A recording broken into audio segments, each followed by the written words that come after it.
Le prophète sallallahu alayhi wa sallam nous dit que l'enfer a été voilé bishahawat, par des désirs et des plaisirs interdits.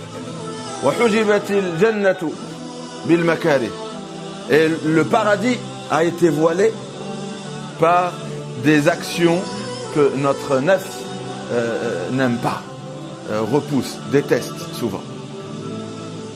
Il a été rapporté que quand Allah Azza wa Jalla il a créé le paradis, il a demandé à Jibril alayhi salam d'aller voir le paradis.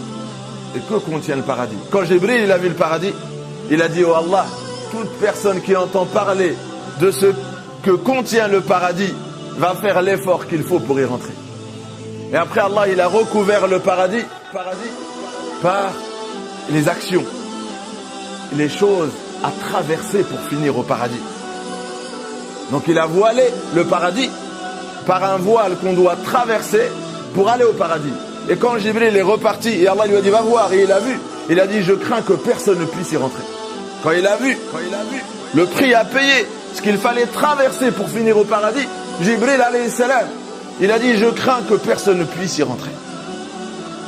Après Allah il a créé l'enfer, il a dit: Jibril, va voir l'enfer. Et quand Jibril a vu l'enfer, il a dit: oh Allah, personne qui entendra parler de ce monde et ce que contient ce monde va l'éviter. Et après Allah il a voilé l'enfer du shahawat, avec un voile qui sont les plaisirs et les désirs que Allah nous a interdit. Et quand Jibril a vu, il lui a dit: maintenant va voir. Et quand il a vu le voile qui menait en enfer, c'est-à-dire les choses qui, si on les fait, mènent en enfer, il a dit: je crains que personne ne puisse être épargné. Je crains que personne ne puisse être épargné. Ce hadith nous explique que les portes du paradis et les portes de l'enfer sont déjà sur terre. On est dans une dimension où on peut, par les actions que nous choisissons de faire tous les jours, passer à une autre dimension. C'est-à-dire les portes du paradis sont sur terre et les portes de l'enfer sont sur terre. Maintenant, c'est à toi de te poser la question. Quand le prophète sallallahu alayhi wa sallam te dit que le paradis, pour aller au paradis, pour finir au paradis, tu dois traverser un voile qui est sur terre.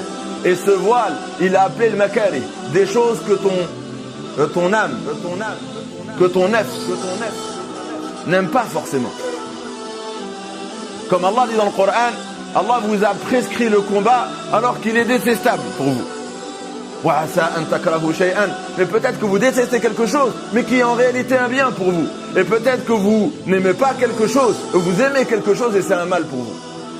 C'est Allah qui sait, vous ne savez pas. De la même façon que tu veux éviter l'enfer, mais tu es en train de faire ce qui mène en enfer. Et c'est ça le défi. Allah il dit: les bienheureux, ceux qui réussiront leur passage sur terre, c'est ceux qui s'écarteront de l'enfer et iront au paradis. Et comment on s'écarte de l'enfer et on va au paradis sur terre? Puisque les portes sont là. S'écarter, c'est s'écarter de l'enfer. C'est s'écarter des portes de l'enfer. Et les portes de l'enfer, ce sont des actions que peut-être on fait encore aujourd'hui. Il faut fermer toutes les portes de l'enfer. Si tu vois que dans ta vie, ces portes sont ouvertes et c'est des portes que tu traverses tous les jours, ben sache que c'est l'enfer. On n'est pas égaré, alhamdoulilah. Allah il nous a donné le Coran. Il nous a montré c'est quoi ces portes. Le problème, c'est d'être dans l'illusion que non, moi, je vais traverser dans ma vie, toute ma vie, les portes de l'enfer et je vais finir au paradis. Réveille-toi. Il faut être réaliste. Il ne faut pas rêver. Allah, il nous a envoyé des prophètes pour nous montrer les portes du paradis et les portes de l'enfer. Et ce que l'islam nous demande, c'est tout simple. Ferme toutes les portes qui mènent en enfer de ta vie. Dans ta vie à toi, ferme-les. Et n'ouvre qu'une porte qui mène au paradis. Et on connaît, ce sont des actions. Il y a des actions qui causent notre rentrée, Inch'Allah, au paradis, et des actions qui causera l'enfer pour beaucoup de gens sur terre. Et voilà, le prophète sallam, il nous a sauvés. Comment? En nous montrant ces portes. Allah nous a guidés comment? En nous montrant ses portes. Mais concrètement, il faut le choisir tous les jours. Et l'infaq en fait partie. Quand Allah il nous demande de donner, Allah il témoigne dans le Coran qu'on est attaché au trésor de ce bas monde, au monde matériel.